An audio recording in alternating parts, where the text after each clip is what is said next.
बुधवार व्रत कथा। एक समय की बात है, एक व्यक्ति का विवाह हुए कई वर्ष बीत गए।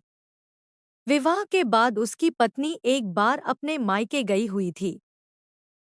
पत्नी के मायके में रहने के कई दिनों बाद उसका पति अपनी पत्नी को विदा करवाने के लिए ससुराल पहुंचा। ससुराल में कुछ दिन तक रहने के बाद उसने पत्नी को मायके से विदा करने की बात अपने सास ससुर से कही। बुधवार का दिन होने के कारण उसके सास ससुर ने कहा कि इस दिन बेटी ससुराल नहीं जा सकती, इस कारण विदाई नहीं हो सकती है। लेकिन वह व्यक्ति नहीं माना और अपनी पत्नी को मायके से विदा कराकर अपने घर की तरफ चल दिया। रास्ते में जाते वक्त पत्नी को बहुत तेज से प्यास लगी, तब पति पानी की तलाश में इधर-उधर भटकने लगा।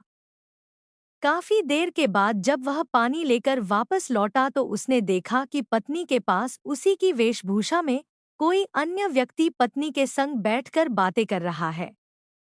दोनों व्यक्ति आपस में लड़ने लगे। पहला व्यक्ति गुस्से में दूसरे व्यक्ति से पूछने लगा कि वह कौन है और उसकी पत्नी के साथ बैठकर बातें क्यों कर रहा है। फिर वो दोनों आपस में लड़ने लगे। दूसरे व्यक्ति ने कहा कि यह मेरी पत्नी है। दोनों की बीच भयानक लड़ाई होने लगी। तब वहां पर कुछ सिपाही आ गए और स्त्री से उसके असली पति के बारे में पूछने लगे। दोनों व्यक्ति को देखकर स्त्री हैरान हो गई कि कौन मेरा पति है।